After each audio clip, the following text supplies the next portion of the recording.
Alberta energy producers and Albertans don't like Ontario New Democrats coming and telling them their business. Albertans want to be involved in those answers.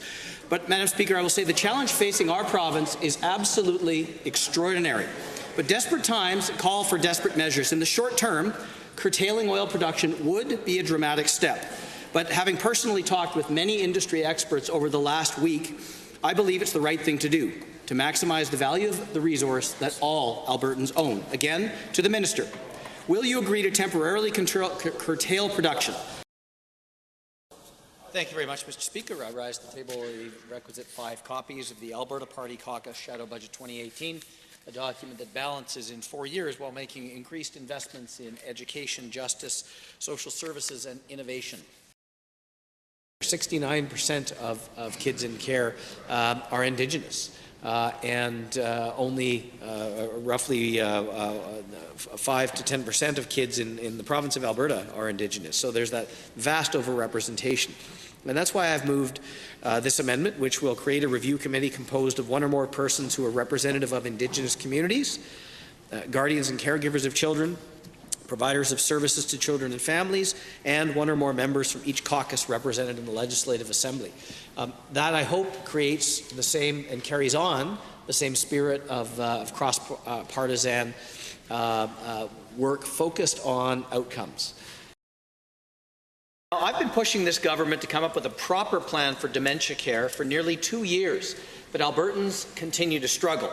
The dementia strategy put forward on the last business day before Christmas simply is not good enough. Albertans are right to question the NDP's commitment to dementia care when the word dementia is mentioned only a single time in the 165-page business plan for the Government of Alberta and exactly 0 times in the 172-page fiscal plan. To the Minister of Health, is your dementia strategy working, and how do we know? Now, earlier this week, I asked the Minister of Health for an update on Alberta's dementia strategy. But since that time, I've done some homework, and I found that the NDP are falling way short on meeting standards for dementia care and long-term care. The continuing care service standards set the minimum requirements that facilities in the system must comply with. But a recent audit of those facilities and standards found that less than half of the facilities in Alberta meet Standard 9, which deals with training, and 40% fail on Standard 16, which addresses restraint management and secure spaces. To the Minister of Health, is that good enough? Since I first started asking about Alberta's poor track record on dementia care, I've heard from Albertans all over the province.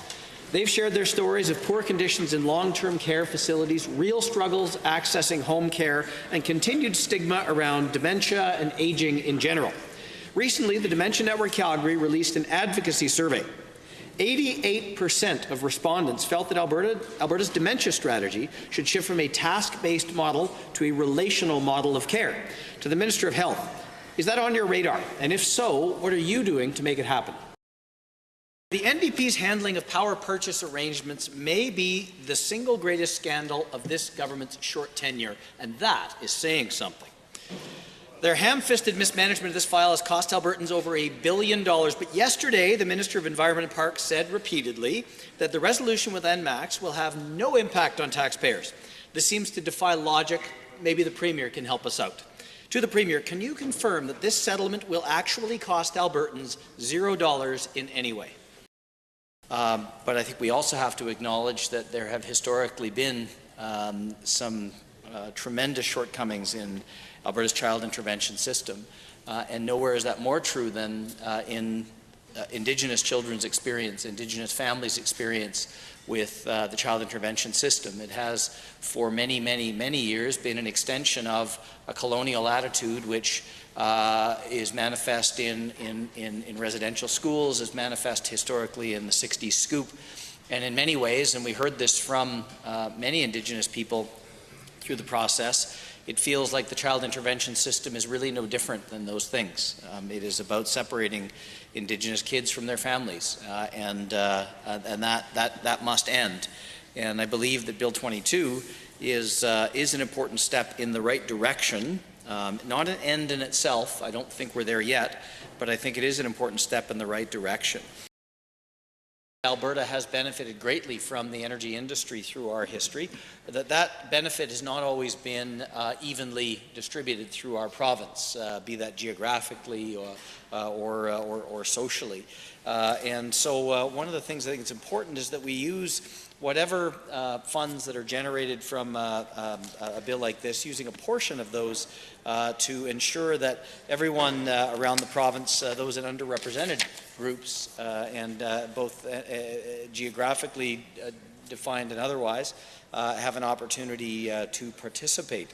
What my amendment would do is expand that out beyond increasing participation and leadership, not just participation, but active leadership from underrepresented groups and geographic communities. This amendment I move on behalf of the member for Calgary-McKay-Nose Hill, who I will say has done a great deal of work on this and given a lot of thought to it, and I would sincerely hope that the House would consider this. The amendment that I propose on her behalf enables municipalities to finance or refinance energy efficiency improvements that are already underway or improvements that have already been completed. Solar and other energy efficiency improvement installers have told us that business is already slowed down as a result of the announcement of the PACE program. A lot of Albertans who are eager to undertake energy efficiency improvements that are financed by a municipality rather than the banks. I think we shouldn't incentivize Albertans to delay their energy efficiency upgrades for the months or years that some municipalities will require to spin up their own PACE programs. This, I believe, is an unintended consequence of this bill.